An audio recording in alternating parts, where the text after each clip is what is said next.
Hello बच्चों, स्वागत है आप सभी का आपके अपने इस ब्यूटीफुल चैनल में। आज अपन पढ़ेंगे रे ऑप्टिक्स का लेक्चर नंबर 23। और बच्चों आज अपन एक बहुत ही इंपॉर्टेंट कॉन्सेप्ट पढ़ने वाले हैं जिसका नाम है टोटल इंटरनल रिफ्लेक्शन। तो फटाफट से हेडिंग नोट करिए, टोटल इंटरनल रिफ्लेक्शन। इसको हिंदी में कहते हैं बच्चों पूर्ण आंतरिक परावर्तन। ठीक है, देखिए ध्यान से क्या होता है ये समझते हैं। मान लीजिए कि ये कोई एक रिफ्रैक्टिंग सरफेस है जो किन्हीं दो मीडियम्स को सेपरेट कर रही है। हमने कहा ऊपर का मीडियम कुछ और है, नीचे का मीडियम कुछ और है। चलिए मैंने कहा कि नीचे का जो मीडियम है वो है डेंसर मीडियम। कैसा मीडियम है बच्चों? डेंसर। और अगर ये डेंसर है तो इसका रिफ्रैक्टिव इंडेक्स मान लिया मैंने म्यू डी। अच्छा बच्चों, जो ऊपर वाला मीडियम है उसको मैंने कहा कि रेयर मीडियम, और इसका रिफ्रैक्टिव इंडेक्स मान लिया मैंने म्यू आर। ऐसा कोई जरूरी नहीं है, ऊपर या नीचे किसी को भी माना जा सकता है। अब ध्यान से समझना मेरी बात। ये जो है टोटल इंटरनल रिफ्लेक्शन, जिसको अपन शॉर्ट में टीआईआर भी कहेंगे, इसका मतलब क्या है? कहीं ना कहीं रिफ्रैक्शन के ही टॉपिक में हम अचानक से रिफ्लेक्शन में चले गए हैं, हाँ या ना? यानी इस टॉपिक में रिफ्लेक्शन की बात भी होने वाली है। समझना, जब भी कोई लाइट रे डेंसर मीडियम से रेयर मीडियम में जाती है, जैसे मान लीजिए मैंने कहा कि ये लाइट रे है, ये यहां पर इंसिडेंट हुई किसी एंगल I1 पर, समझना ध्यान से। और हम लोगों को पता है अगर कोई लाइट रे डेंसर से रेयर में जाती है तो वो नॉर्मल से दूर हटती है। इसको जाना था ऐसे लेकिन चली गई ऐसे, इसका नाम दिया मैंने 1 अगर ये 1 है तो। समझ लो, अगर ये I1 है तो नॉर्मल के साथ रिफ्रैक्टेड रे का बनाया गया रिफ्रैक्शन एंगल R1। जैसे जैसे इंसिडेंस एंगल की वैल्यू बढ़ाएंगे वैसे वैसे रिफ्रैक्शन एंगल भी बढ़ता जाएगा, क्योंकि हम कहां से कहां जा रहे हैं? डेंसर से रेयर मीडियम में। मान लीजिए मैंने अब की बार इंसिडेंस एंगल की वैल्यू बढ़ाई और कितनी कर दी? I2 कर दी। इसको कहा रे नंबर 2। अब जो इसकी रिफ्रैक्टेड रे आएगी उसके लिए रिफ्रैक्शन एंगल भी बढ़ जाएगा। बात समझना। तो सर यहां से यही समझ में आ रहा है कि जैसे जैसे इंसिडेंस एंगल बढ़ाया जाता है वैसे वैसे रिफ्रैक्शन एंगल बढ़ता जाता है। तो इसका मतलब एक टाइम ऐसा आएगा या एक इंसिडेंस एंगल ऐसा भी होगा जिस पर रिफ्रैक्शन एंगल 90 डिग्री हो जाएगा। यानी इंसिडेंस एंगल बढ़ाते बढ़ाते बढ़ाते जो रिफ्रैक्टेड रे होगी वो इस तरह से हो जाएगी। तो मान लेते हैं कि यही कहीं पर वो पोजीशन आ चुकी है, ये एंगल मान लेते हैं कि I3 है। ध्यान से समझना। और इस इंसिडेंस एंगल पर जो रिफ्रैक्शन एंगल है वो कितना हो चुका है बच्चों? 90 डिग्री। यानी जो रिफ्रैक्टेड रे है वो नॉर्मल के क्या हो गई? परपेंडिकुलर हो गई। यानी R3 की वैल्यू कितनी आ गई? 90 डिग्री। दोबारा सुनो, जब भी कोई लाइट रे डेंसर से रेयर में जाती है तो नॉर्मल से दूर हटती है, हमने उठाया। जैसे जैसे इंसिडेंस एंगल बढ़ता जाएगा वैसे वैसे रिफ्रैक्शन एंगल भी बढ़ता जाएगा। पहले रिफ्रैक्शन एंगल ये था, फिर ये हो गया, फिर ये हो गया। तो एक इंसिडेंस एंगल ऐसा होगा जिस पर रिफ्रैक्शन एंगल कितना हो जाएगा? 90 डिग्री हो जाएगा। यानी जो लाइट रे है वो नॉर्मल के परपेंडिकुलर निकल जाएगी या सरफेस के पैरेलल निकल जाएगी, जिसको ग्रेजिंग इमर्जेंस भी कहते हैं। अच्छा, जिस इंसिडेंस एंगल पर रिफ्रैक्शन एंगल 90 डिग्री हो जाता है, that particular value of incidence angle is known as critical angle. यानी जिस आपतन कोण पर अपवर्तन कोण का मान 90 डिग्री हो जाता है उसको कहते हैं बच्चों क्रांतिक कोण, यानी theta c. C for critical और थीटा मतलब एंगल, तो क्रिटिकल एंगल हो गया। अब आपने कहा मैं तो अभी भी नहीं रुकूंगा, तो मैंने कहा ठीक है, तुमने कहा कि मैं इंसिडेंस एंगल की जो वैल्यू है उसको क्या कर देता हूं, बताइए सर। मैं इंसिडेंस एंगल की वैल्यू को क्रिटिकल एंगल से बड़ा कर देता हूं, यानी अब की बार जो I4 है वो थीटा सी से ज्यादा है। अब होना उसी बात का फॉलो है कि जब भी लाइट रे डेंसर से रेयर में जाएगी तो नॉर्मल से दूर हटेगी, यानी अगर ये I4 पर इंसिडेंट हुई है तो अब नॉर्मल से दूर हटने का मतलब इधर ही आ सकती है, यहां कहीं तो जा नहीं सकती। इसका मतलब जिस मीडियम से चली थी वापस उसी मीडियम में लौट आई है। This phenomena is known as TIR, total internal reflection. क्योंकि आप ध्यान से देखिए इंसिडेंस एंगल की वैल्यू जैसे ही क्रिटिकल एंगल से ज्यादा हो गई तो लाइट जिस मीडियम से चली थी यानी डेंसर से चली थी और वापस डेंसर में आ गई है, इसी को कहते हैं पूर्ण आंतरिक परावर्तन यानी TIR। क्या मेरी बात आप लोगों को क्लियर है क्या बच्चों? आई क्या बात समझ में? और सुनिए आप, अब सर एक काम करो, इसमें आप पहले हम लोगों को इसकी डेफिनेशन भी समझा दो, ठीक है? मैं इधर डेफिनेशन समझा भी देता हूं और लिख भी देता हूं। देखिए व्हेन, मैं इधर लिख रहा हूं, आप डेफिनेशन पहले नोट करेंगे फिर डायग्राम बनाएंगे, ठीक है? व्हेन लाइट रे goes from denser medium to rarer medium, then it bends away। कहां बैंड होती है? away from the normal, away from the normal, तो नॉर्मल से दूर हटती है। ये बात समझ में आ गई? अच्छा, on increasing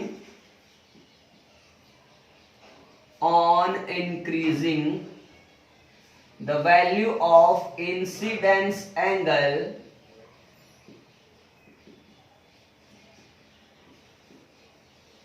यानी आपतन कोण का मान बढ़ाने पर, इंसिडेंस एंगल की वैल्यू बढ़ने पर refraction angle also increases,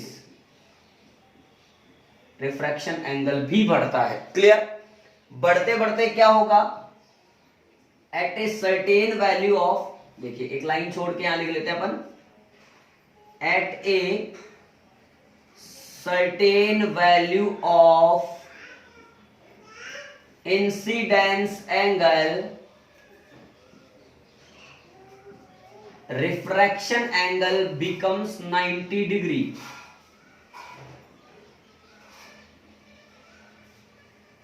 becomes 90 degree। this incidence angle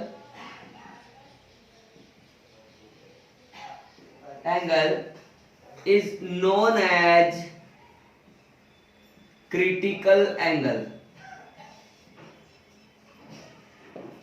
It is denoted by theta c। ठीक है? जिस इंसिडेंस एंगल पर रिफ्रैक्शन एंगल 90 डिग्री हो जाता है उसे कहते हैं क्रांतिक कोण, डिनोट करते हैं थीटा सी से। अब बात आती है अगर इंसिडेंस एंगल की वैल्यू क्रिटिकल से ज्यादा हो जाए, इफ इंसिडेंस, ये पूरा सिस्टम ही TIR है, if incidence angle is greater than, क्या हो बच्चों? Greater than critical angle, then light ray return to same medium. तो लाइट रे जो होती है वो सेम मीडियम पे लौट जाती है। This process is known as TIR, total internal reflection. मेरी बात समझो बच्चों, मैंने कहा कि डेंसर से रेयर में जाती है तो नॉर्मल से दूर हटती है, बिल्कुल क्लियर। जैसे जैसे इंसिडेंस एंगल की वैल्यू बढ़ती है वैसे वैसे रिफ्रैक्शन एंगल भी बढ़ता चला जाता है। एक certain value of incidence angle पर रिफ्रैक्शन एंगल 90 डिग्री हो जाता है, और जिस इंसिडेंस एंगल पर रिफ्रैक्शन एंगल 90 डिग्री आया है उस इंसिडेंस एंगल को कहते हैं क्रिटिकल एंगल। क्लियर? अब यदि क्रिटिकल एंगल से ज्यादा कर दिया जाए इंसिडेंस एंगल, तो लाइट रे वापस उसी मीडियम में आ जाती है, यानी डेंसर मीडियम सेम मीडियम में वापस लौट जाती है। Then this phenomena is known as TIR, total internal reflection. क्या मेरी बात आप लोगों को क्लियर है बच्चों? अगर यहां पर आप लोगों को ये क्लियर हो रहा है तो बात समझना, आप लिख लिए, पॉज करके आप लोग इस बात को नोट कर सकते हैं। मैं यहां पर मिटा रहा हूं। अब देखिए आगे की कहानी क्या है। देखिए मैं इसी के नीचे आपको क्या नोट कर लेना है, व्हेन कुछ कंडीशन बता रहा हूं, आई लेस देन थीटा सी, जब आई की वैल्यू थीटा सी से कम है, यानी इंसिडेंस एंगल क्रिटिकल एंगल से कम है, तो जैसे ही हम आई को बढ़ाते हैं तो रिफ्रैक्शन एंगल भी बढ़ता है। सही बात, शॉर्ट में सारी बातें कर रहे हैं। जब इंसिडेंस एंगल थीटा सी के इक्वल होता है तो रिफ्रैक्शन एंगल 90 डिग्री हो जाता है। क्लियर? जब इंसिडेंस एंगल क्रिटिकल एंगल से ज्यादा हो जाता है तो बच्चों रिफ्रैक्शन एंगल जो है वो 90 डिग्री से ज्यादा हो जाता है। हाँ या ना? इस तरह से ये कंडीशंस भी हम लोग ध्यान में रख सकते हैं। क्या मेरी बात क्लियर है? यानी TIR फिनोमिना क्या हुआ, जब भी कोई लाइट रे डेंसर से रेयरर में जाती है तो नॉर्मल से दूर हटती है, इंसिडेंस एंगल की वैल्यू बढ़ने के साथ साथ रिफ्रैक्शन एंगल भी बढ़ता है। एक certain value of incidence angle पर रिफ्रैक्शन एंगल 90 डिग्री हो जाता है, और इस certain value of incidence angle को क्रिटिकल एंगल कहते हैं।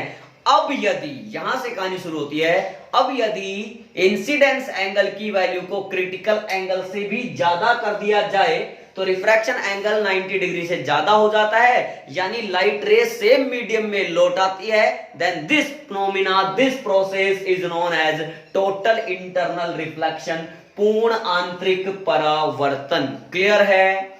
देखिए बच्चों, अब आप लोग मुझसे पूछेंगे कि सर ये जो TIR होता है और जो नॉर्मल अपन रिफ्लेक्शन की बात करते हैं, ये तो है टोटल इंटरनल रिफ्लेक्शन जो अपन ने भी सीखा। एक अपन ने शुरू में बात करी थी रिफ्लेक्शन की, तो सर इन दोनों में क्या डिफरेंस होता है जरा वो हम लोगों को समझाओ। ठीक है बच्चों, आइए वो भी देख लेते हैं, इन दोनों में क्या डिफरेंस होता है। आप समझते भी चलिएगा और नोट भी करिएगा, नोट्स हम लोगों को बनानी है प्रॉपर। देखिए डिफरेंस बिटवीन, मैं हेडिंग डाल रहा हूं बच्चों, difference between reflection and TIR।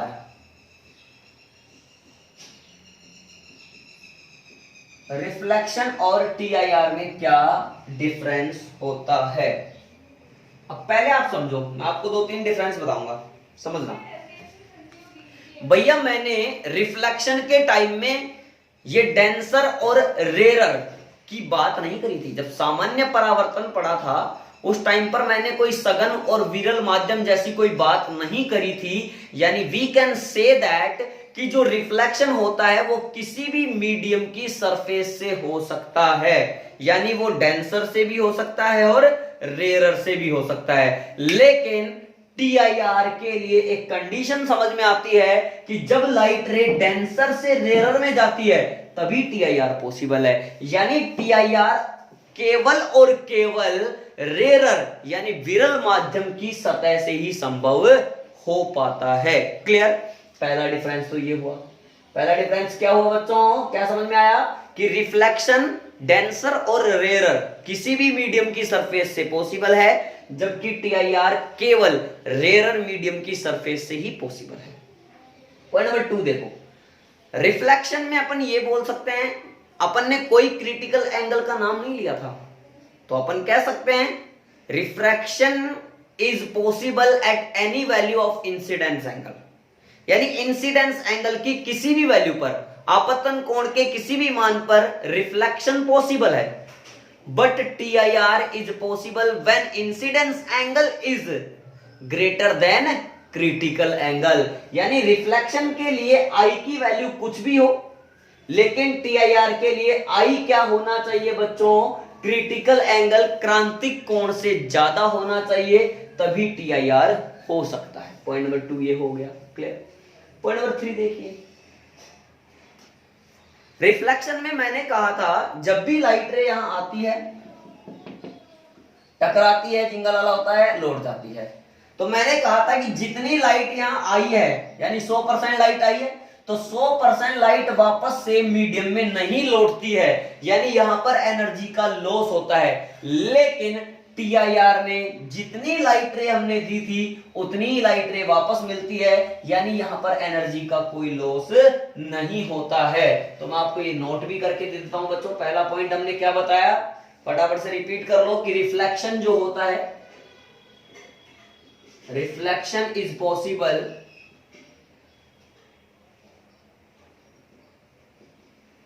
From, reflection is possible from denser और rarer medium, ठीक है, while TIR is possible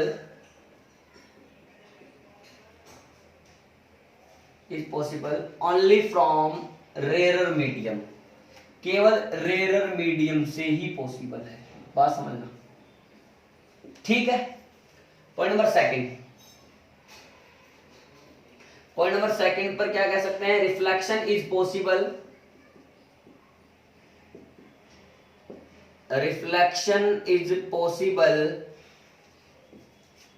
eight any value of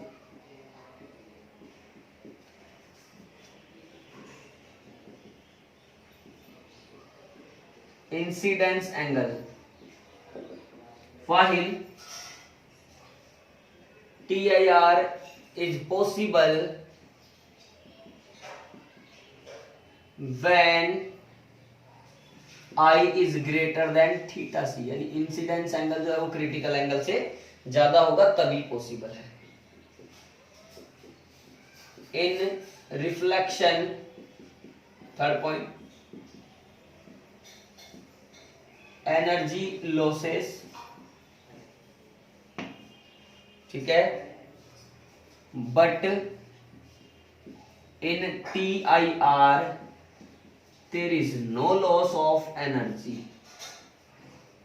there is no loss of energy।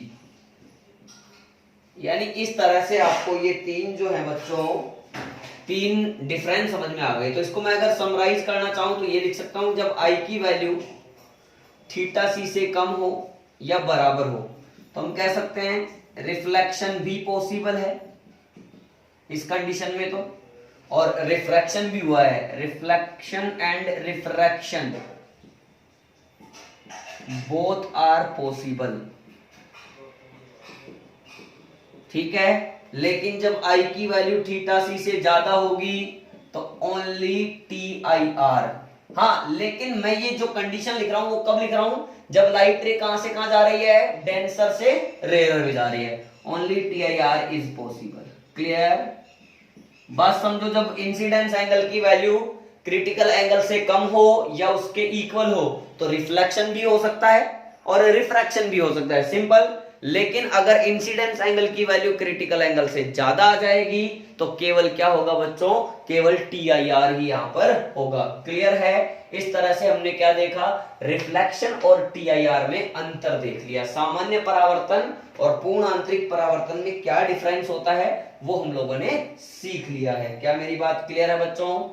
अब अपन नेक्स्ट टॉपिक डालते हैं, क्रिटिकल एंगल। यानी हम लोग जो है इस क्रांतिक कोण को मैथमेटिकली समझना चाहते हैं, मैथमेटिकली, ठीक है। तो क्रिटिकल एंगल, इसको हिंदी में कहते हैं बच्चों क्रांतिक कोण। इसको हिंदी में हम लोग क्या कहते हैं बच्चों, क्रांतिक कोण। फटाफट से आप नोट कर ले, पहले खोज करके हेडिंग हो गया, हेडिंग नोट। अब देखो क्रिटिकल एंगल का अपन मैथमेटिकल फॉर्मूला यहां पर निकालना चाह रहे हैं, तो चलिए एक बार और आपको डेफिनेशन यहां पर लिख करके दे देते हैं बच्चों। अपन ने कहा था कि the certain value of incidence angle at which refraction angle becomes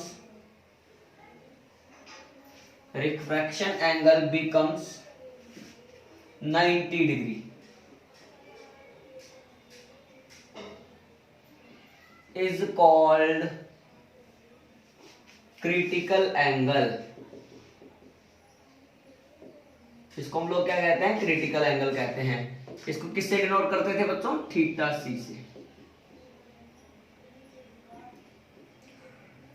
it is denoted by theta c. Okay, हमारा टारगेट है यहां पर इसका फॉर्मूला निकालना। तो ध्यान से देखिए हो क्या रहा है, रिफ्रैक्शन हो रहा है। तो भाई स्नेल्स लॉ सबसे बढ़िया चीज है, स्नेल्स लॉ लगा दो, मस्त रहो। μ1 sin I is equal to μ2 sin R। Here I जो है बच्चों वो है क्रिटिकल एंगल थीटा सी, इंसिडेंस एंगल ही क्रिटिकल एंगल है, और क्रिटिकल एंगल पर रिफ्रैक्शन एंगल कितना था? 90 डिग्री। हेंस बच्चों यहां रखा मैंने μ1 क्या है? Mu denser sin theta C is equal to mu rarer sin 90। समझना, अब mu denser sin theta C is equal to mu r, क्योंकि sin 90 कितना होता है? 1।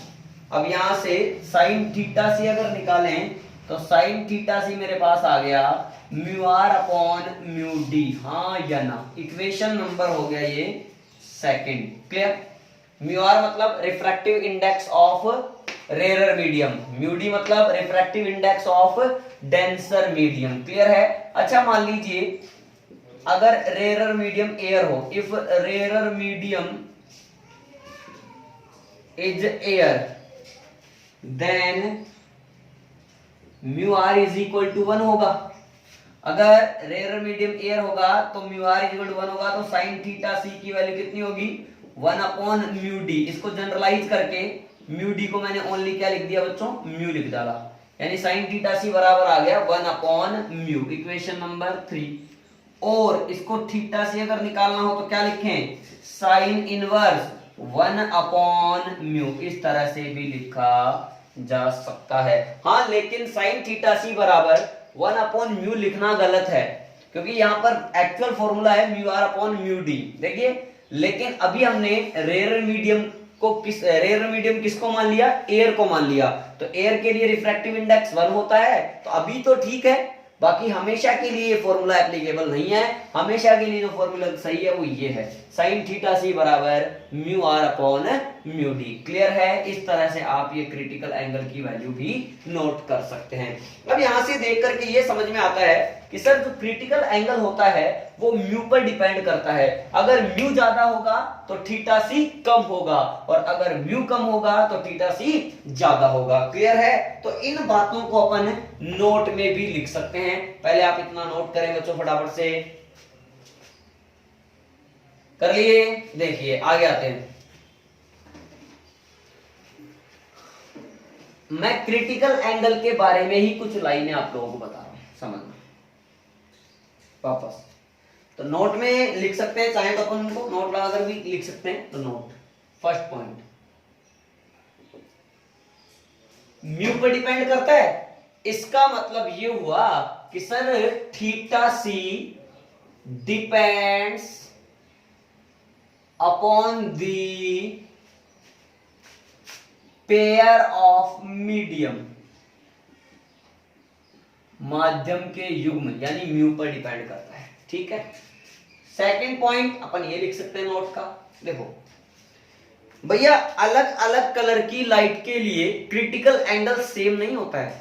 जैसे मान लीजिए लाल लाइट है, ब्लू है ना, व्हाइट है, ग्रीन है, इस तरह की जो भी लाइट्स हैं, डिफरेंट कलर की जो लाइट्स हैं, डिफरेंट कलर का जो प्रकाश है, उनके लिए थीटा सी अलग अलग होता है, क्योंकि उनकी वेवलेंथ अलग अलग होती है, यानी तरंग दैर्घ्य अलग अलग होती है। और वेवलेंथ जो है वो सीधा सीधा म्यू पर डिपेंड करता है। तो मैं आप लोगों को इसके बारे में बता देता हूं। देखो, theta C is different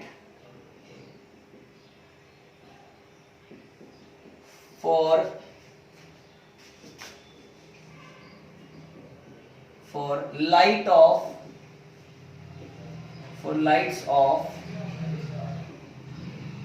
different colour, अलग अलग कलर की लाइट के लिए थीटा सी भी क्या होता है बच्चों, अलग अलग ही होता है। अच्छा, मैक्सिमम की बात करें तो theta C is maximum for red light या रेड कलर, कुछ भी लिख लो, and minimum for violet colour. Clear? इसका मैं रीजन आप लोगों को दे रहा हूं बच्चों। मैंने कहा कि क्रिटिकल एंगल की जो वैल्यू होती है वो रेड कलर की लाइट के लिए मैक्सिमम होती है, वॉयलेट यानी बैंगनी कलर की लाइट के लिए मिनिमम होती है। इसका रीजन अगर हम लोग नोट करना चाहें या समझना चाहें तो बच्चों इसका रीजन देखना आप, इसका कारण क्या होता है। कारण यह है कि एयर जो होती है, अगर मैं एयर की बात करूं तो एयर में सभी कलर्स की लाइट का जो वेलोसिटी होता है वो सेम होता है, लेकिन अगर किसी मीडियम में चले जाएं तो फिर अलग अलग कलर की लाइट के लिए जो वेलोसिटी होगा वो भी डिफरेंट होगा, क्योंकि वहां पर जाने पर सारा कार्यक्रम जो है वो वेवलेंथ पर डिपेंड करता है, और अगर वेवलेंथ पर डिपेंड करता है तो वेवलेंथ जो है वो सीधा सीधा रिफ्रैक्टिव इंडेक्स पर डिपेंड करती है। मैं समझाता हूं आप लोगों को। देखिए, in air speed of light remain same for light of different color,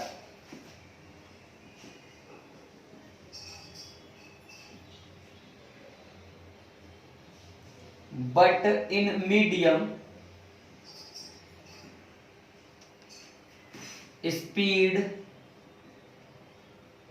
vary due to variation of wavelength and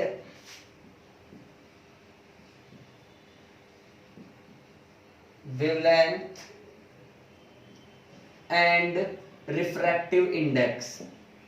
ठीक है, इनके बदलने की वजह से जो स्पीड होता है वो बदल जाता है, और स्पीड बदलने की वजह से ही क्रिटिकल एंगल बदल जाता है। हैंस इन मीडियम, ऐसे लिख लेते हैं, in medium critical angle also changes, critical angle also changes, भी बदलता है। अब जैसे मैं बात करूं बच्चों साइन थीटा सी की, तो आपको फॉर्मूला पता है, साइन थीटा सी बराबर 1/म्यू मीडियम हो जाएगा। इसको मैं लिख सकता हूं सी मीडियम, इसको मैं लिख सकता हूं लैम्डा मीडियम। सी बराबर न्यू लैम्डा, हाँ या ना, न्यू सेम रहता है तो सी एम को लैम्डा एम भी कह सकते हैं। लाइटों की बात करें तो मैं यहां पर लिख करके बताता हूं बच्चों, विबग्योर, ध्यान से देखना, विबग्योर ये होता है violet, indigo, blue, green, yellow, orange, red. ठीक है, ये है वॉयलेट और ये है रेड। अब ध्यान से देखें, जब इधर से इधर चलते हैं बच्चों तो लैम्डा बढ़ता है, लैम्डा बढ़ता है मतलब म्यू कम होता है, म्यू कम होता है मतलब थीटा सी यानी क्रिटिकल एंगल बढ़ता है। तो फॉर मैक्सिमम, मैंने बताया था ना, मैक्सिमम फॉर रेड कलर, तो यहां पर इसके लिए तो क्या हो गया मैक्सिमम, और इसके लिए क्या हो गया बच्चों मिनिमम। हाँ या ना, क्या यहां तक की मेरी बात आप लोगों को क्लियर है? अगर ये बात आप लोगों को समझ में आती है तो फटाफट इतना पॉज करके पहले आप नोट करें बच्चों। हो गया बच्चों, कर लिए नोट? अब देखिए क्वेश्चन करते हैं, आइए अब क्वेश्चन शुरुआत करते हैं।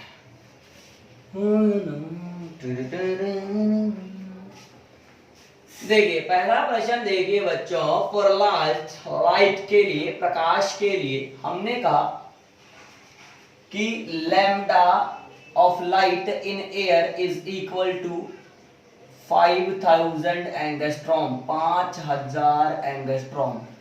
और lambda of light in a medium is equal to 3000 angstrom, then theta सी बराबर क्या होगा, हम लोगों से ये पूछा गया है।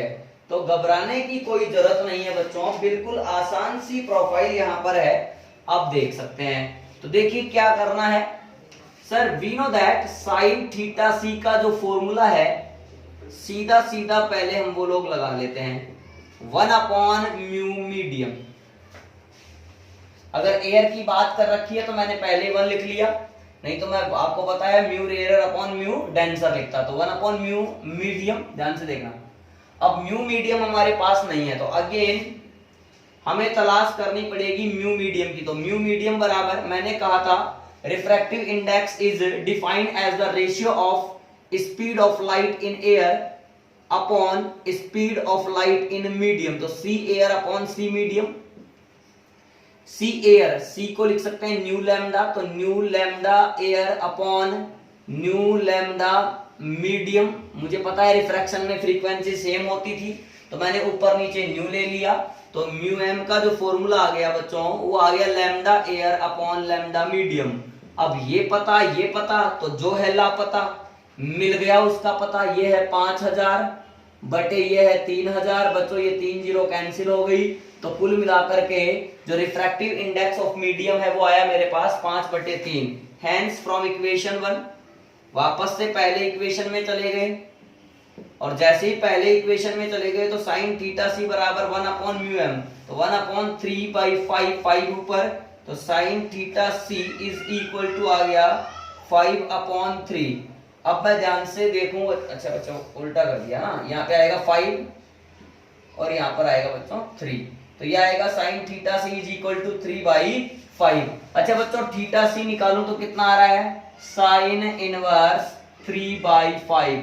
अब अगर किसी को ये वैल्यू याद है तो अच्छी बात है, नहीं याद है तो मैं बता रहा हूं कैसे करते हैं। यानी अगर थीटा सी या साइन थीटा आ रहा है 3/5 तो थीटा की वैल्यू आएगी 37 डिग्री। कैसे करते हैं बच्चों, ये राइट एंगल ट्राइंगल है, कई बार हमने सीखा है, आज फिर देख लेते हैं। ये राइट एंगल ट्राइंगल है, मान लीजिए कि यही थीटा है, तो यहां पर ध्यान से देखें तो sine theta is equal to आ रहा है 3/5, तो 3/5 परपेंडिकुलर अपॉन हाइपोटेनियस, सही बात है आना भी चाहिए, परपेंडिकुलर अपॉन हाइपोटेनियस, और इस तरह से ये कितना हो गया 4 हो गया।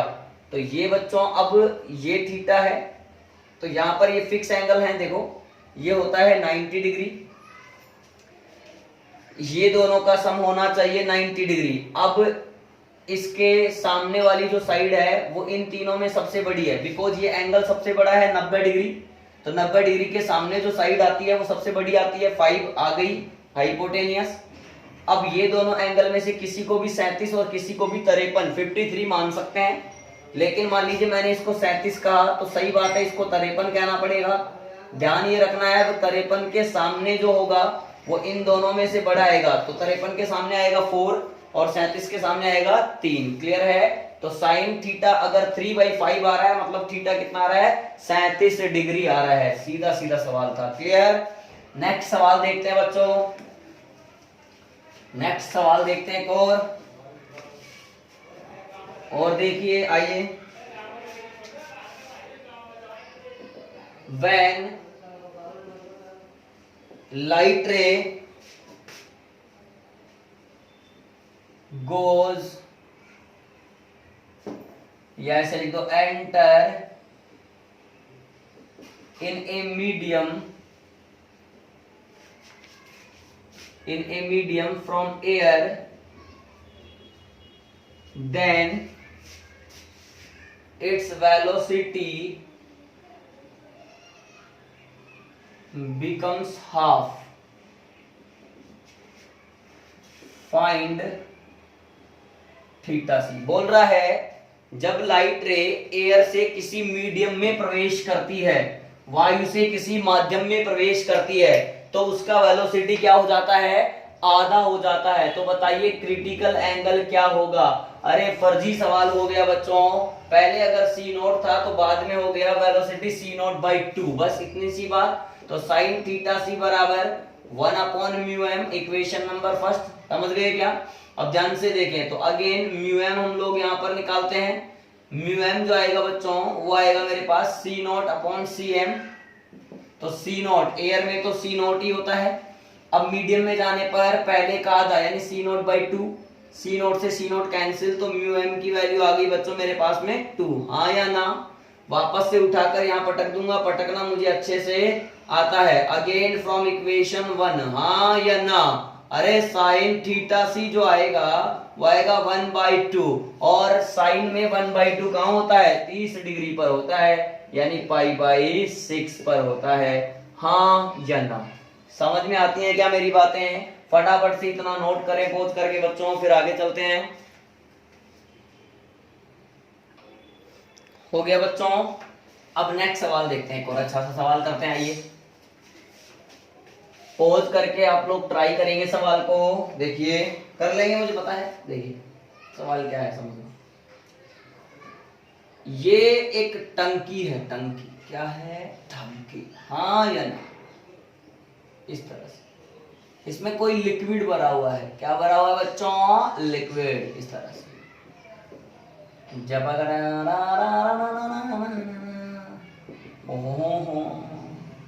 इसमें क्या भरा हुआ है? कोई लिक्विड भरा हुआ है। इस टंकी की जो गहराई है बहुत बढ़िया, वो दे रखी है। कितनी है? 4 सेंटीमीटर। कितनी दे रखी है बच्चों हम लोगों को? 4 सेंटीमीटर। ये टंकी आप अच्छी बनाएंगे। ये 4 सेंटीमीटर है। बोल रहा है इसके बॉटम पर एक सिक्का रखा हुआ है। क्या रखा हुआ है? एक कॉइन रखा हुआ है। क्लियर है? बोला इस पॉइंट से 3 सेंटीमीटर डिस्टेंस पर जाकर के यहां से लाइट रे इंसिडेंट हुई। ये जो डिस्टेंस है वो दे रखी है 3 सेंटीमीटर। क्लियर? और इंसिडेंट होकर के लाइट रे हो गई ऐसे पैरेलल टू दी सरफेस, यानी ग्रेजिंग इमर्जेंस। इसका मतलब अब हमसे पूछा क्या है वो भी लिख लेते हैं। देन पहला सवाल, 3 सवाल पूछे हैं। थीटा सी बता दो। जो ये लिक्विड है इसके मीडियम का रिफ्रैक्टिव इंडेक्स बता दो। तीसरा सवाल हमसे पूछा है मीडियम में स्पीड ऑफ लाइट बता दो, सीएम बता दो। कोई खास बात नहीं है बच्चों, ये 4 है ये 3 है तो ये अपने आप कितना है? 5 सेंटीमीटर है। अब अगर लाइट रे ऐसे इंसिडेंट हुई, मान लीजिए एंगल कुछ था, इंसिडेंस एंगल नॉर्मल के साथ बनता है, ये आई है, ध्यान से देखना। ऐसे इंसिडेंट हुई और पैरेलल टू दी सरफेस हो गई, यानी नॉर्मल से कितना एंगल बना लिया रिफ्रैक्शन करके? 90 डिग्री। इसका मतलब इंसिडेंस एंगल क्या है बच्चों? क्रिटिकल एंगल है। अब चूंकि ये थीटा सी है तो ये भी क्या होगा? थीटा सी। जेड बन रहा, हाँ या ना? अरे जेड बनता है तो एंगल सेम होते हैं। तो इसका मतलब यहां से साइन थीटा सी केवल डायग्राम देखने से याद आएगा। फ्रॉम फिगर पहला सवाल, sine theta C is equal to perpendicular upon hypotenuse, यानी आंसर आएगा बच्चों 3/5। तो अभी अभी तो देखे ही थे कितना होता है ये? 37 डिग्री होता है। हाँ या ना? सेकंड पॉइंट हमसे पूछा है म्यू एम, तो म्यू एम बराबर हम लोग लिख सकते हैं 1/sin थीटा सी। अरे सही है ना? क्योंकि साइन थीटा सी बराबर क्या था आपका? Mu m. तो ये हो गया म्यू एम बराबर 1/sin थीटा सी। अब mu M is equal to 1/sin theta C की वैल्यू कितनी है? 3/5। तो ये हो गया 3/5। तो म्यू एम आ गया मेरे पास में 5/3। थर्ड पॉइंट हम लोगों से पूछा गया है सीएम, तो सीएम क्या होता है बच्चों? C naught by mu M. C naught कितना होता है? 3 × 10⁸ मीटर पर सेकंड अपॉन म्यू एम कितना दे रखा है आप लोगों को? 5/3। ये हो गया 3। तो 3 3 जा 9, 9/5 × 10⁸ मीटर पर सेकंड। टफ है क्या? इजी क्वेश्चन है, कर सकते हैं बच्चों। देखिए एक सवाल और अभी करते हैं आगे, आप लोग ट्राई करेंगे उसको, आप लोग ट्राई करेंगे। सर क्या मजाक कर रहे हो? अरे करना है बच्चों, करेंगे तभी तो बढ़ेंगे, हाँ या ना। अब ध्यान से क्वेश्चन, अच्छा क्वेश्चन। ए लाइट रे is incident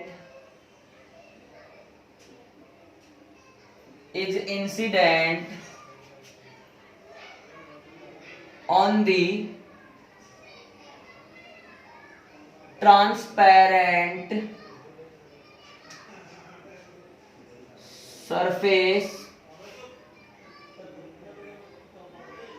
the transparent surface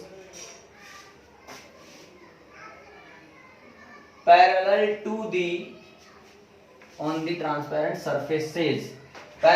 to the medium of refractive index mu naught. For that surfaces या for these surfaces, कुछ भी लिख लो,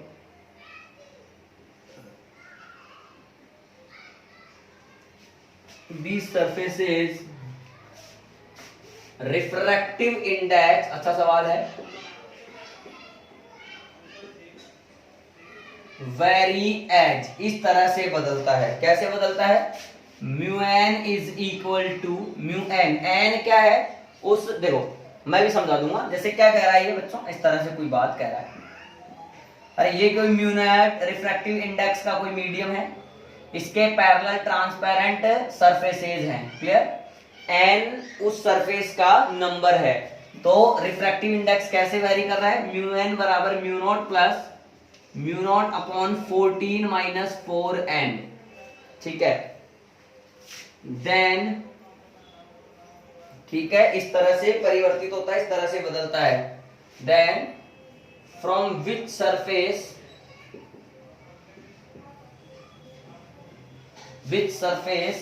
TIR इज पॉसिबल, किस सरफेस से TIR होगा, क्लियर है? करते हैं बच्चों, आइए समझना, ध्यान से देखना। हम लोगों को नहीं पता है अभी क्या है क्या नहीं है, हम लोग करते हैं।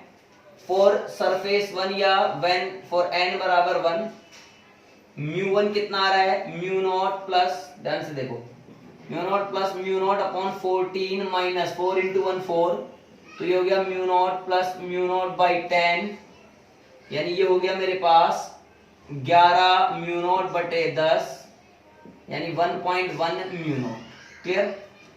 अब मैं बात करूं अगर म्यू 1 की, तो म्यू 1 आ रहा है 1.1 म्यू नॉट, जो कि ग्रेटर देन है म्यू नॉट से, ध्यान से देखना।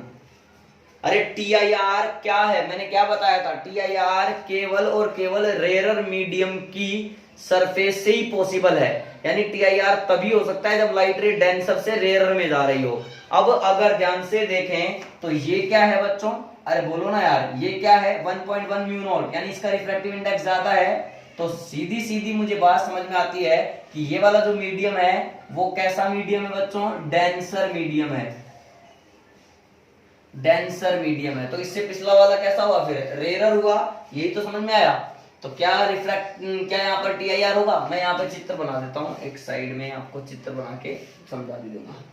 एक काम करते हैं, इधर बना दो, समझने के लिए देखो, ये म्यू नॉट है, ठीक है, ये आया 1.1 म्यू नॉट, जो कि आपका म्यू 1 है, सही है ना यार, ये म्यू 1 आया है। अब ये जाता है तो ये डेंसर है और ये रेयरर है। अब लाइट रे कहां से कहां गई है? रेयरर से डेंसर, तो क्या इस सरफेस से TIR हो सकता है? नहीं हो सकता है। अगला देखते हैं, और n बराबर 2, देखो तो n बराबर 2 करोगे, म्यू 2 निकालोगे, mu naught plus mu naught by 14 minus 8, ये हो जाएगा mu naught plus mu naught by 6, देखो सही है ना। तो ये आ रहा है म्यू 2 इज इक्वल टू बच्चों 7 म्यू नॉट अपॉन 6, तो ये 1 पॉइंट, देखो यहाँ पे बचेगा 1, तो ये हो गया 1 और ये हो गया 6, 1.16 म्यू नॉट। अब ध्यान से देखें तो ये 1.1 से ज्यादा है, तो ये कहने का मतलब इस म्यू 1 से भी ज्यादा है, तो इसके अपेक्षा में ये भी डेंसर ही हो गया। फिर से मैं इसको बनाते जा रहा हूं, यहां पर आ रहा है 1.16 म्यू नॉट, ये इससे ज्यादा था ना, अच्छा ये तो μ1 है ही, इज इक्वल टू μ2, सही। तो ये भी कैसा हो गया, या फिर ऐसे कह दो, अब इसकी तुलना में ये डेंसर हो गया और ये रेयर हो गया, सही। अरे अगर ऊपर वाले का 1.16 है और नीचे वाले का 1.1 है तो एक दूसरे की तुलना करो। अब इसके नीचे वाले के कंपैरिजन में ऊपर वाला कैसा हो गया, डेंसर, और ये नीचे वाला इसके रेस्पेक्ट में कैसा हो गया, रेयर। हाँ वो अलग बात है कि इसकी तुलना में ये भी क्या है, डेंसर है, लेकिन अभी भी रिफ्रैक्शन सॉरी TIR नहीं हो सकता है। आगे बढ़ते हैं, इसको यहां लिख लेते हैं डेंसर मीडियम। अब देखो फॉर n बराबर 3, μ3 बराबर μ0 प्लस μ0 बाई 14 माइनस 12 यानी 2, कुल मिलाकर आ गया 3/2 μ0, यानी ये आ गया 1.5 μ0। ओ माय गॉड, ये वापस से ज्यादा है, समझ रहे हो क्या? अरे ये वापस से किससे ज्यादा है, μ2 से ज्यादा है। तो ये जो है μ3 कितना आ गया, 1.5 μ0, तो ये है μ3। अब वापस से देखें तो ऊपर वाला नीचे की अपेक्षा क्या है, डेंसर है, तो ये क्या हो गया, रेयरर। अब लाइट रे वापस से कहां बढ़ रही है, रेयरर से डेंसर, क्या अभी भी TIR हो सकता है, नहीं हो सकता है। फिर आगे बढ़ते हैं, फॉर n बराबर 4, μ4 is equal to μ0 plus μ0 by 14 minus 16, तो μ0 माइनस μ0 बाई 2, ऐसा कुछ बन रहा है। तो μ4 आ रहा है मेरे पास μ0 बाई 2, यानी ये आ रहा है 0.5 μ0। ओ माय गॉड, ये जो है ये आ रहा है बच्चों 0.5 μ0। ध्यान से देखें तो ये सबकी तुलना में ही क्या बन गया, अब बताओ फटाफट से। सर ये बन गया मेरे पास में, बोलो रे क्या बन गया, ये रेयर मीडियम बन गया, हाँ या ना। ये डेंसर है, ये भी डेंसर है। अरे अब देखो ना, डेंसर से रेयर में जा रही है, क्या अब TIR हो सकता है क्या? अगर तुलना करोगे आपस में तो बातें आप लोगों को समझ में आएंगी कि क्या हो रहा है एक्चुअल में। अब ये रेयर है तो सारे ही डेंसर हुए कि नहीं हुए, तो सर इसकी तुलना में अगर आप देखोगे तो सारे रिफ्रैक्टिव इंडेक्स उस हिसाब से हैं कि सारे क्या हैं, डेंसर ही हैं, हाँ या ना। तो जो चौथी वाली सरफेस है 1 2 3 और 4 नंबर पे जो सरफेस है वहां से TIR पॉसिबल है, हाँ या ना। बात समझ में आ रही है क्या बच्चों? क्या मेरी बात आप लोगों को क्लियर है? इस तरह से TIR ऐसे देखेंगे, इस तरह का अगर सवाल आता है, और भी सवाल बनाए जा सकते हैं, लेकिन TIR मैंने आपको समझाया है जब लाइट रे डेंसर से रेयर में जाती है तभी TIR हो सकता है। तो हम क्या कर रहे हैं, रिफ्रैक्टिव इंडेक्स चेक कर रहे हैं। तो मैंने पहले ही सिखा दिया, जिसका रिफ्रैक्टिव इंडेक्स ज्यादा वो उतना ज्यादा डेंसर, जिसका रिफ्रैक्टिव इंडेक्स कम वो उतना ज्यादा रेयर। तो हमने यहाँ पर चेक करते करते करते करते देखा यहाँ पर 0.5 आ चुका है, यानी ये तो μ0 से भी कम हो चुका है, यानी μ0 के कंपैरिजन में भी अगर इसको देखोगे तो ये एक रेयर मीडियम है और ये डेंसर मीडियम है। अब सारे डेंसर हैं तो लाइट यहाँ से आते आते डेंसर से रेयर वाला फिनोमेना फॉलो कर रही है, इसका मतलब यहां पर TIR की पॉसिबिलिटी बनती है। तो from n is equal to 4 surface, इस वाली सरफेस से TIR इज पॉसिबल, इस सरफेस से TIR पॉसिबल है, हाँ या ना। बच्चों अगर समझ में आ गया तो पॉज करके पहले इतना नोट करें, फिर एक मस्त कॉन्सेप्ट आपको सिखाने वाले हैं, पहले इतना लिख लें आप लोग। आ गया बच्चों समझ में? अब देखिए, अब नेक्स्ट अपन जो कॉन्सेप्ट पढ़ेंगे, मस्त कॉन्सेप्ट, सवाल ही मान सकते हैं आप। जितना हम लोगों ने सीखा है अब उसको हम अप्लाई भी करेंगे। कैसे, क्या समझाना चाहते हो सर, जरा लिख करके बताओ। तो मैंने लिखा क्वेश्चन ही लिखा, question complete the path of रे, कंप्लीट दी पाथ ऑफ रे। अब इसमें कई क्वेश्चन है बच्चों, तो हम लोग देखिए पहला क्वेश्चन लेते हैं, मैं इसी में आंसर बनाता जाऊंगा और इसी में क्वेश्चन बनाता जाऊंगा, समझना। हम लोगों को पहला प्रश्न दिया है इस तरह का,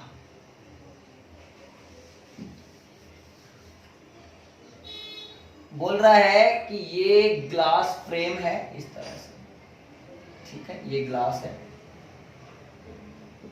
ठीक, जिसका म्यू कितना है 3/2 है, और इसके लिए क्रिटिकल एंगल कितना है, 42 डिग्री है। हाँ, ये एंगल फिक्स नहीं है, अलग अलग टाइप के ग्लास के लिए क्रिटिकल एंगल अलग अलग हो सकता है। हमें एक लाइट रे दे रखी है इस तरह से, इस सरफेस पर, बोला कितने, यहां से कितने एंगल पर, 42 डिग्री के एंगल पर ये इंसिडेंट हुई है। अब इसके आगे की कहानी हम लोगों को बनानी है। ध्यान से देखो बच्चों, सबसे पहले क्या करें, आप नॉर्मल बना ले। तो इंसिडेंस एंगल क्या होता है सर, इंसिडेंट रे का नॉर्मल के साथ बनाया गया एंगल। क्योंकि ये सरफेस है, ये देखिए फर्स्ट सरफेस बोल सकता हूं मैं इसको मैं सेकंड सरफेस बोल सकता हूं, समझना आप लोग, ठीक है। अब अगर ये सरफेस है और ये नॉर्मल है तो ये पूरा एंगल 90 डिग्री का होता है। तो फिर ये बचा कितना, 48 डिग्री, 48 डिग्री, यानी जो इंसिडेंस एंगल है उसकी वैल्यू क्रिटिकल एंगल से ज्यादा है। और जब I greater than theta C होता है तो फिर क्या होता है बच्चों, सर TIR होता है, सेम मीडियम में लाइट वापस लौट आती है, यहां टकराएगी, हो गया TIR। वापस से क्या बना लेंगे आप, नॉर्मल बना लेंगे। अब वापस से समझना बच्चों, वापस से समझना, वापस से क्या समझेंगे, ये 48 है तो ये भी कितना है, 48 डिग्री होगा, क्योंकि जितना इंसिडेंट एंगल उतना ही रिफ्लेक्शन एंगल। अब वापस से देखें, अगर ये नॉर्मल है तो ये पूरा एंगल 90 है तो ये 42 डिग्री हो गया, ये 90 डिग्री पहले से है, तो बच्चों ये अपने आप में कितना बच गया, 48 डिग्री बच गया। समझ रहे हो क्या। तो फिर ये कितना बचा, यही तो चाहिए, 42 डिग्री। यानी यहां पर सेकंड सरफेस के लिए अगर आप इंसिडेंट एंगल देखोगे तो कितना आ रहा है, 42 डिग्री, जो कि किसके बराबर है, थीटा C के बराबर है, क्रिटिकल एंगल के बराबर है। तो फिर TIR मतलब सॉरी, अगर क्रिटिकल एंगल के बराबर है तो ग्रेजिंग इमरजेंस यानी सरफेस के पैरेलल निकलेगी, ऐसे निकल जाएगी बच्चों इस सरफेस के। समझ रहे हो क्या आप मेरी बात को, क्या ऐसे निकल जाएगी, हाँ या ना। ये हो गया आपका इसका रे का पाथ कंप्लीट। आया समझ। सबसे पहले क्या करा, ये दे रखा था तो इंसिडेंस एंगल के साथ नॉर्मल का एंगल, सॉरी इंसिडेंस एंगल का नॉर्मल के साथ बनाया गया एंगल निकाला, इंसिडेंस एंगल। उसको देखना है कि वो क्रिटिकल एंगल से ज्यादा है या कम है। अगर ज्यादा होगा तो TIR हो जाएगा, बराबर होगा तो ग्रेजिंग इमरजेंस हो जाएगा, और अगर कम होगा तो रिफ्रैक्शन होगा, जो करना ही पड़ेगा। क्लियर। सेकंड सवाल देखते हैं बच्चों, नेक्स्ट क्वेश्चन देखते हैं, इसी का चल रहा है सेकंड पार्ट, ठीक है। क्वेश्चन इस तरह से एक प्रिज्म बना रखा है,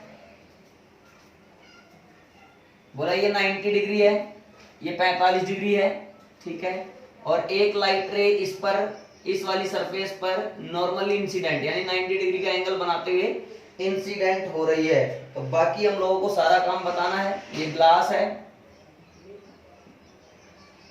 इसका म्यू वही है 3/2, इसका थीटा C है 42 डिग्री। अब वही करना है, कंप्लीट दी पाथ ऑफ रे। पॉज करके खुद भी ट्राई कर सकते हैं।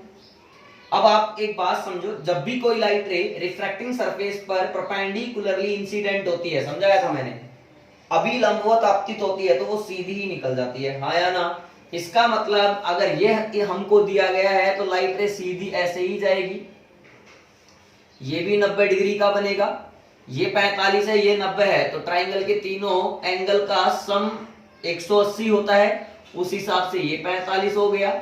अब अगर ये 90 ये 45 तो बच्चों ये कितना, ये भी 45 डिग्री हो गया।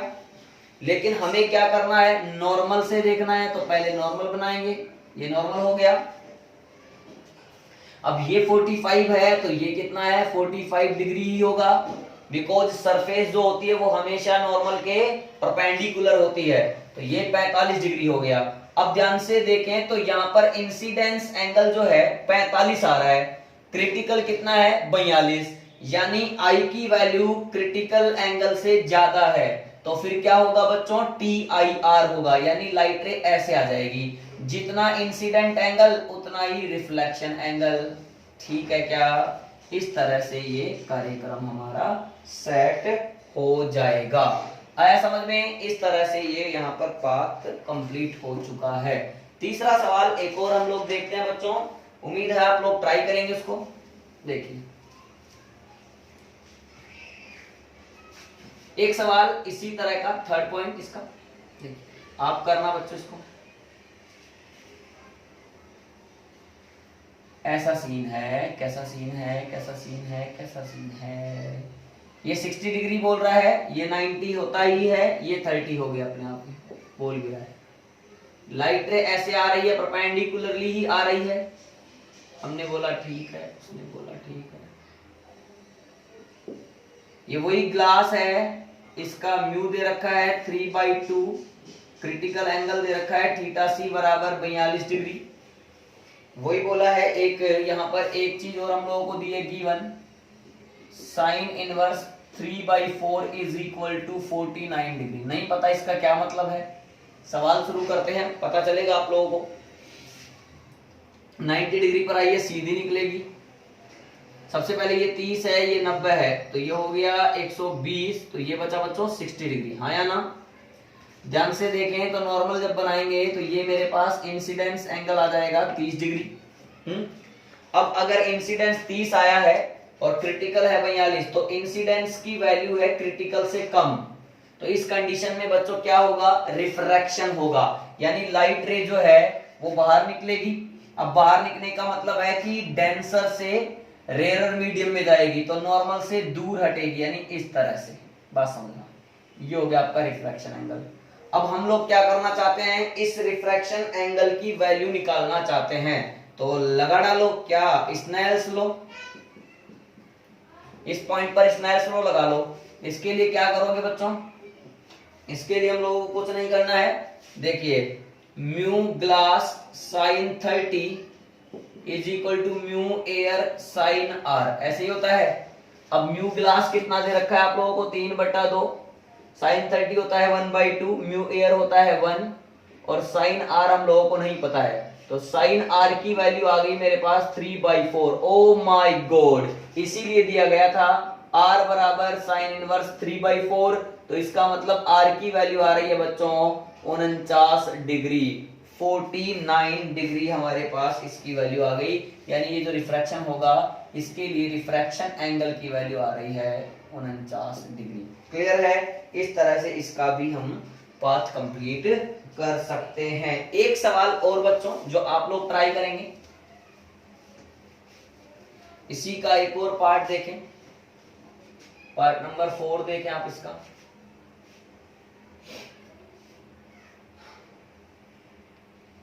अब की बार आप क्या करें, ऊपर तो ले लें 60 डिग्री, ठीक है, ऊपर ले लें कितना 60 डिग्री, और नीचे ले लें आप 30 डिग्री, और यहाँ पर है 90 डिग्री, और लाइट रे ऐसे आ रही है। अब की बार कैसे आ रही, ऐसे आ रही, परपेंडिकुलरली, इस सरफेस पे आ रही परपेंडिकुलरली। क्लियर। अब हम लोगों को वापस से वही, बाहर एयर है ही, ये ग्लास का है ही, थीटा सी बोल ही रहा है 42 डिग्री है, तो वो इसका पाथ हम लोगों को क्या करना है बच्चों, कंप्लीट करना है। बिल्कुल आसान सा है, 90 डिग्री पर आती है तो सीधी जाने दो। सर सीधी आ गई, बिल्कुल सही। नॉर्मल बना लो, सर बना लिए, ठीक। ये 90 डिग्री है तो अंदर वाला ये भी 90 डिग्री है, तो ये कितना हुआ बच्चों, 30 डिग्री हो गया। अपने आप समझ में आ रहा है। ये सरफेस जो है वो नॉर्मल के परपेंडिकुलर होती है, तो ये कितना हो गया, 60 डिग्री हो गया। अब इंसिडेंस एंगल की वैल्यू हो गई क्रिटिकल से ज्यादा, हाँ या ना, तो क्या होगा, TIR, यानी लाइट रे ऐसे आ जाएगी। ग्लास यहाँ कहीं लिख दो आप, है ना, लिख दिए, जिसका म्यू है 3/2, ठीक। आ गई यहाँ पर। अब वापस से नॉर्मल बना लो बच्चों, जितना इंसिडेंस एंगल उतना रिफ्लेक्शन एंगल, तो ये भी 60 डिग्री। अब ध्यान से देखें तो एक पूरी लाइन पर जो ये एंगल बनता है वो बनता है 180 डिग्री, तो 30 और 60 90, 90 और 60 150, तो ये बच गया 30 डिग्री। अब चूंकि यहाँ पर ये जेड बन रहा है तो ये कितना हो गया, 30 डिग्री। ओ माय गॉड, इस सरफेस के लिए इंसिडेंस एंगल है 30 डिग्री, जो कि क्रिटिकल एंगल से कम है, तो रिफ्रैक्शन होगा, यानी ऐसे जाएगी लाइट। ये हो गया मेरे पास आर। अब वापस से यहाँ पर स्नेल्स लॉ लगाओगे तो ये आर की वैल्यू मिल जाएगी भाई, स्नेल्स लॉ हो गया काम। म्यू ऑफ ग्लास साइन 30, क्या सेम आंसर आने वाला है, mu of air sine r, वही आंसर, वही सॉल्यूशन, 3/2 इंटू 1/2 बराबर 1 इंटू साइन आर। तो आर की वैल्यू कितनी आ रही है बच्चों, 49 डिग्री आ रही है, 49 डिग्री यहाँ पर आंसर आ रहा है। इस तरह से हम लोग क्या है, बिल्कुल देखो, अगर इस तरह की चीज पूछता है कि कंप्लीट द पाथ ऑफ रे, तो इसमें बेसिकली करना क्या है सर, हम लोगों को सबसे पहले पर्टिकुलर सरफेसेस पर नॉर्मल बनाते जाना है। नॉर्मल बनाने के बाद आराम से इंसिडेंस एंगल चेक करने हैं। इंसिडेंस एंगल जो है वो क्रिटिकल एंगल से बड़ा है या छोटा है ये देखना है और फिर डिसाइड करना है। आई की वैल्यू अगर क्रिटिकल एंगल से छोटी है तो रिफ्रैक्शन कराना है, आई की वैल्यू अगर थीटा सी के इक्वल है तो ग्रेजिंग इमर्जेंस यानी उस सरफेस के पैरेलल ही निकाल देना है, और अगर आई की वैल्यू थीटा सी से बड़ी है तो TIR टोटल इंटरनल रिफ्लेक्शन करवाना है। इस तरह से आप कंप्लीट द पाथ ऑफ रे वाले भी क्वेश्चन कर सकते हैं। इसको नोट करें, फिर अपन नेक्स्ट क्वेश्चन कराते हैं बच्चों। कर लिए बच्चों नोट? अब नेक्स्ट बढ़िया सवाल देखो, आइए एक नेक्स्ट सवाल करते हैं अच्छा सा। आप लोग ट्राई करेंगे। अरे सर क्या मजाक करते हैं, करना बच्चों। देखिए कॉन्सेप्ट क्लियर होगा आपका अगर सवाल नोट करेंगे, अब कर पाएंगे आप लोग, ना करिएगा। इस तरह का मान लेते हैं कि ये कोई प्रिज्म है। प्रिज्म हम लोग आगे पढ़ेंगे, ट्रायंगुलर शेप में ही होता है प्रिज्म। ये एक प्रिज्म है, क्या है बच्चों? ये प्रिज्म, ठीक है, ओके। और बोल रहा है कि यहाँ बाहर है कोई लिक्विड, ओके, बाहर क्या है? कोई लिक्विड है। इस तरह से ये लिक्विड में रखा हुआ है, बात समझना। और एक लाइट रे ऐसे यहां पर इंसिडेंट होती है नॉर्मली इस सरफेस पर, और इंसिडेंट होकर के सीधी यहां आई। पहले ये क्वेश्चन में गिवन है सारी इंफॉर्मेशन, और ऐसे निकल जाती है बच्चों, ऐसे निकल जाती है। बात समझ में आ रही है? ठीक है, ये एंगल दे रखे हैं 60 डिग्री तीनों, इस तरह से। ये लिक्विड है, ठीक है, ये कोई लिक्विड है। अब हम लोगों से क्या पूछा है? देखो म्यू प्रिज्म हम लोगों को दे रखा है √2 और पूछा है म्यू लिक्विड। समझना बच्चों बात, इतना तो हम लोगों को समझ में आता है कि सर लाइट रे यहां पर इंसिडेंट हुआ, फिर यहां पर इंसिडेंट हुआ, तो नॉर्मल तो मैं बनाऊंगा ही बनाऊंगा, इसमें तो कोई डाउट नहीं है मुझे। लेकिन पहले ही मैं ये समझ चुका हूं कि यहां ग्रेजिंग इमर्जेंस हुआ है, यानी यहां पर जो लाइट रे है वो कहीं ना कहीं क्रिटिकल एंगल पर ही इंसिडेंट हुआ है। अरे क्रिटिकल एंगल पर इंसिडेंस एंगल की ऐसी वैल्यू जहां पर रिफ्रैक्शन एंगल कितना बन जाता है? 90 डिग्री बन जाता है, वो क्या कहलाती है बच्चों? क्रिटिकल एंगल कहलाती है। यानी ये जो है ये क्रिटिकल एंगल है। अब ये वैल्यू कैसे फाइंड करेंगे? ये 90 तो ये 90, और ये हो गया 150, तो ये बचा कितना बच्चों? 30। चूंकि ये नॉर्मल इस सरफेस के नॉर्मल है, तो फिर ये कितना बचा? 60 डिग्री। इसका मतलब क्रिटिकल एंगल कितना है? 60 डिग्री है। बात समझ में आ रही है क्या? थीटा सी की वैल्यू कितनी है? 60 डिग्री है। अब इसको दो तरीके से हम यहां पर कर सकते हैं। पहला मेथड देखो, M1 by Snell's law, Snell's law लगाकर भी कर सकते हैं। इस पॉइंट पर स्नेल्स लॉ लगा लो, μ1 sin I is equal to μ2 sin R, ठीक है, यही होता है। तो μ1 का मतलब हो गया mu prism into sine 60 is equal to μ2 का मतलब हो गया म्यू लिक्विड इंटू साइन 90। समझ रहे हो क्या? म्यू प्रिज्म कितना है? √2, और ये कितना है बच्चों? साइन 60 √3/2।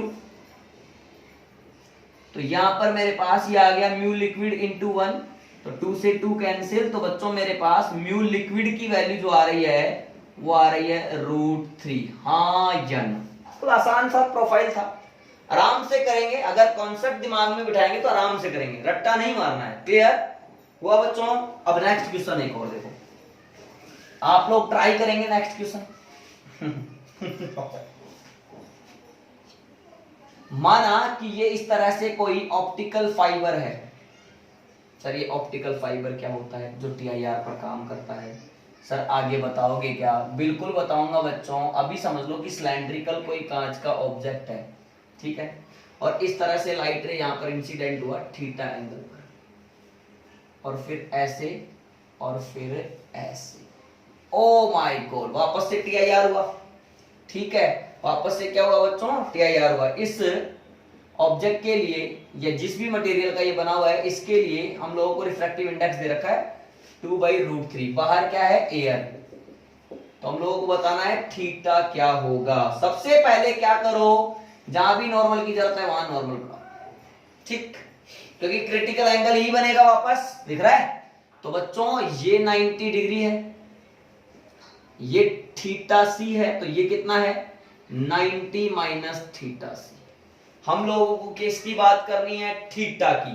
तो इस पॉइंट पे क्या लगा दो? स्नेल्स लॉ लगा दो भाई, Snell's law. μ1 sine I is equal to μ2 sine are, ऐसे ही करना है। तो μ1 का मतलब हो गया air, air into sine theta is equal to μ2 कितना है बच्चों? μ2 है 2/√3 इंटू साइन आर है 90 माइनस थीटा सी। क्या मेरी बात क्लियर है? तो sine theta is equal to 2/√3 90 minus theta, तो कोस हो गया ये cos theta c. Equation number आ गया 1। अब बच्चों हमारा टारगेट है यहां पर थीटा सी फाइंड करना। अगर मुझे क्रिटिकल एंगल की वैल्यू मिल जाए तो थीटा भी मिल जाएगा। तो वी नो दैट, देखो अब कैसे करेंगे, sine theta C is equal to mu rarer upon mu denser. तो म्यू रेयरर यहां पर क्या है? एयर, एयर का मतलब 1, डेंसर कितना है? 2/√3, तो 2/√3। तो साइन थीटा सी की वैल्यू मिल रही है √3/2, यानी थीटा सी कितना मिल रहा है बच्चों हमारे पास? 60 डिग्री। हाँ या ना? तो फ्रॉम इक्वेशन 1 उठा के पटक दो, पटकना हमें अच्छे से आता है। तो sine theta is equal to 2/√3 into cos 60। तो बच्चों sine theta is equal to 2/√3 into 1/2, 2 से 2 कैंसिल, तो यह आ जाएगा 1/√3। यानी अगर थीटा निकालना हो तो आंसर आ रहा है साइन इनवर्स 1/√3। हाँ या ना? क्या मेरी बात आप लोगों को क्लियर है बच्चों? अगर समझ में आ गया तो नेक्स्ट क्वेश्चन एक और देखते हैं। आइए नेक्स्ट क्वेश्चन देखते हैं बच्चों। छपाक छपाक छपाक। आप लोग उसको ट्राई करेंगे बच्चों। आप लोग क्या करेंगे? ट्राई करेंगे। सर हम तो कर लिए ट्राई, हमसे तो हो गया ट्राई। करिए बच्चों try try try try try try try. ये ए, ये बी और ये सी, वही प्रिज्म है बच्चों इस तरह से। और इसके बाहर वापस से बोल रहा है लिक्विड है। अब लिक्विड का मतलब यहाँ पर नाम ही दे दिया उसने, वाटर है। कोई दिक्कत नहीं, हमें क्या दिक्कत? हमें क्या दिक्कत? हमें क्या दिक्कत? हमें क्या दिक्कत? हमें क्या दिक्कत? क्लियर? और ये ग्लास का बना हुआ है, तो इसके लिए म्यू दे रखा है 3/2, तो ये भी कोई प्रॉब्लम वाली बात नहीं है। बोला एक लाइट रे ऐसे आई 90 डिग्री पर, ठीक है, और 90 डिग्री पर आकर के ऐसे आ गई। अब ऐसे अभी मैं नहीं बना रहा, पहले क्वेश्चन की लैंग्वेज लिखूंगा। ये वाटर है जिसके लिए म्यू कितना होता है? 4/3। मान लीजिए आप लोगों को ये गिवन भी है। यहाँ पर ये एंगल बोल रहा है कितना है? थीटा है। क्लियर? अब हमसे क्या बोला है वो देखना आप, मैं आप लोगों को बता रहा हूं। हमसे बोला है लाइट रे, इफ लाइट रे does not emerge from the surface BC, then theta बराबर क्या होगा? अगर लाइट रे जो है वो BC से यानी यहां से इमर्ज नहीं होता है तो बताइए थीटा की वैल्यू क्या रहेगी? अब मेरी बात समझो बच्चों, यहां पर पहले सीधी सीधी बात है कि 90 डिग्री पर अगर इंसिडेंट हो रहा है तो पहले तो उसको सीधा लेकर आओ, ये आ गई। अब आगे की कहानी अपन बनाते हैं, देखिए। अब आगे की कहानी ये है कि अगर ये BC से इमर्ज नहीं हो रही है, मतलब यही है, तो इसका मतलब TIR हो रहा है। अरे भैया अगर ये BC से बाहर नहीं निकल पा रही है, मतलब सेम मीडियम में रह पा रही है, मतलब TIR हो पा रहा है, मतलब कार्यक्रम कुछ ऐसा हो पा रहा है। हाँ या ना? तुमने कहा सर पहले नॉर्मल ड्रॉ करो, मैंने कहा बिल्कुल सही, मैंने कहा बिल्कुल सही। अब ध्यान से देखूं तो ये थीटा है, ये 90 है, तो ये 90 माइनस थीटा है, हाँ या ना। और चूंकि ये नॉर्मल इस सरफेस पर है तो ये कितना है, थीटा है, यानी इंसिडेंस एंगल कितना है, थीटा है। अब TIR के लिए अगर देखा जाए तो for TIR incidence angle should be greater than critical angle, अरे हाँ या ना। तो आई यहां पर क्या है बच्चों, थीटा है, then theta greater than theta C होना चाहिए। तो theta is greater than theta C का मतलब हो गया मेरे पास sine inverse mu rarer upon mu denser. तो थीटा ग्रेटर देन, अब म्यू रेयरर, यहां पर ये डेंसर मीडियम हो गया और ये रेयरर मीडियम हो गया, 3/2 ज्यादा है, 4/3 कम है, तो म्यू वाटर अपॉन म्यू बोलो ग्लास। तो theta greater then sine inverse 4/3 upon 3/2, 2 कहां जाएगा ऊपर। अब ध्यान से देखें तो theta greater then sine inverse, तो बच्चों आंसर कितना आ रहा है, देखिए ध्यान से, 4/3 अपॉन 3/2, यानी ये आ रहा है मेरे पास 8/9, यानी थीटा की जो वैल्यू है वो साइन इनवर्स 8/9 से ज्यादा होगी, तभी ऐसा हो सकता है। यानी इस कंडीशन में हमारी जो लाइट रे है वो BC सरफेस से इमर्ज नहीं होगा। क्लियर है क्या बच्चों, आप लोगों को समझ में आ गया? ठीक है, आज के इस वीडियो लेक्चर में इतना ही काफी है। हमने काफी कॉन्सेप्ट आज अच्छे अच्छे सीखे हैं और बहुत सारे क्वेश्चंस भी हम लोगों ने सोल्व किए हैं। अगर आपको वीडियो पसंद आया हो तो इसे लाइक करें, शेयर करें और चैनल को सब्सक्राइब करना बिल्कुल भी ना भूलें। और हमारा जैसे ही नेक्स्ट वीडियो अपलोड होगा तब तक के लिए आप पढ़ाई करते रहिए। धन्यवाद।